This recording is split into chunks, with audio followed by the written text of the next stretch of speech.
السلام علیکم ورحمۃ اللہ وبرکاتہ۔ بسم اللہ الرحمن الرحیم۔ انا نحن نزلنا الذکر وانا لہ لحافظون۔ وقال اللہ تعالی مصدقا لما بین یدیہ من الکتاب ومہیمنا علیہ۔ وقال اللہ تعالی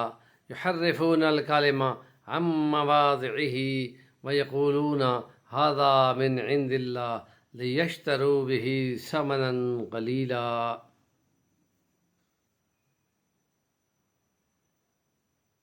صراط الذين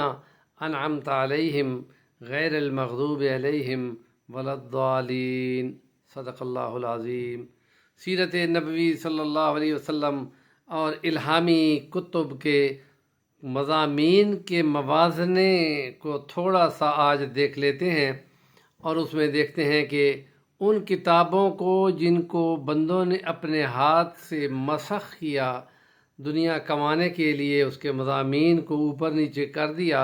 بدل دیا، منسوخ کر دیا، بدل دیا، ہاتھ سے لکھ دیا، اور یہ ساری باتیں تورات، انجیل، زبور سب کے ساتھ ہوئی ہیں۔ اور قرآن مجید اس کے مقابلے میں اللہ کی وہ کتاب ہے جس کا یہ بلند بانگ دعویٰ ہے کہ اللہ نے اس کو اتارا اور اللہ ہی اس کی حفاظت کرنے والا ہے، اور دنیا نے دیکھ لیا کہ 1400 سال کے بعد بھی اس کی ایک آیت بھی نہیں بدلی گئی۔ نمبر 2 پہ یہ ہے کہ جو قرآن نے انبیاء کے اور اہل کتاب کے تمام تفصیلیں بتائی ہیں اپنی کتابوں میں، تورات میں، انجیل میں، زبور میں، ان میں لمبی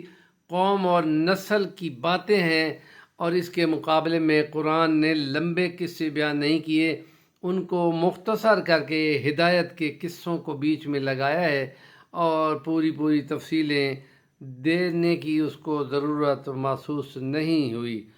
اور تیسرے نمبر پہ یہ ہے کہ انبیاء کی عزت اور حرمت اور اس کی شان اور ان کی معصومیت کو قرآن نے بیان کیا ہے کہ وہ اللہ کے نبی تھے، اور اللہ ان کے پیچھے دامن پہ محافظ بن کے کھڑا تھا، اور ان سے اگر کوئی غلطی ہوتی تو وہ فوراً رب کی طرف پلٹتے۔ جیسے آدم علیہ السلام نے غلطی کی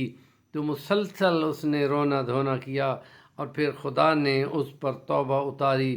اور اس کو بیان کیا باقاعدہ، فَتَلَقَّى آدَمُ مِن رَبِّهِ كَلِمَاتٍ فَتَابَ عَلَيْهِ۔ اور اس میں اس کے مقابلے میں تورات انجیل میں ان میں جو حضرت آدم کی غلطی ہے، اس میں انہوں نے یہ کیا کہ حضرت حوا نے شیطان کے کہنے پہ اپنے ہم میاں کو یا انسانیت کے بابا کو گمراہ کیا، اور اس لیے باب آدم ہی کو قربانی دینی پڑی، اور وہ اس سلسلے میں توبہ پہ آیا۔ تو یہ چیزیں ہیں کہ جو بتانے والی ہیں، یا یہ کہ انبیاء کی حرمت کے بارے میں جو قصے ہیں کمزور ہیں، کہ لوط علیہ السلام نے برائی کی اپنی بچیوں کے ساتھ، اور حضرت یعقوب کے ساتھ خدا کی کشتی ہوئی، یہ والی باتیں خود انبیاء کی، اور حضرت داؤد اور سلیمان پر ایسی نازیبا قسم کی باتیں تورات انجیل میں لکھی ہوئی ہیں کہ جن سے بندوں ایمان والوں کو شرم آتی ہے۔ اللہ کا تصور اس لیے ان کی کتابوں میں بڑا کمزور دکھایا گیا ہے، اور قرآن میں اس کے لیے باقاعدہ بولا ہے لیسا کمثلہ شیء، اور وہ جو ہے کہ کائناتوں پہ اوپر بیٹھا ہے اور بندوں کے لمحے لمحے کو جانتا ہے، اور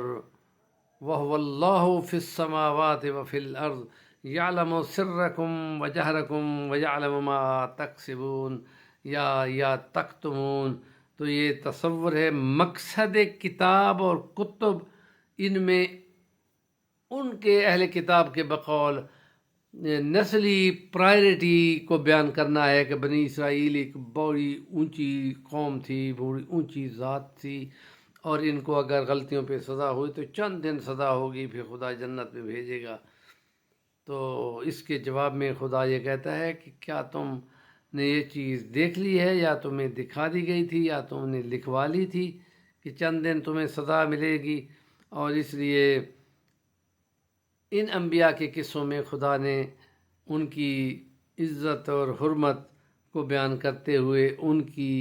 کے ذریعے سے انسانیت کی ہدایت اور ان کے اخلاق سنوارنا، قصہ یوسف علیہ السلام نے خدا نے بندوں نبی کی عزت اور حرمت اور شان کو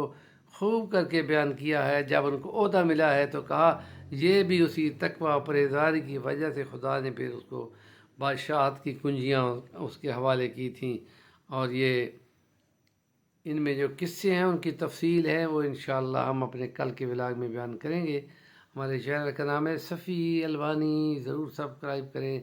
اور کام کی بات کے کمنٹ ضرور دیا کریں۔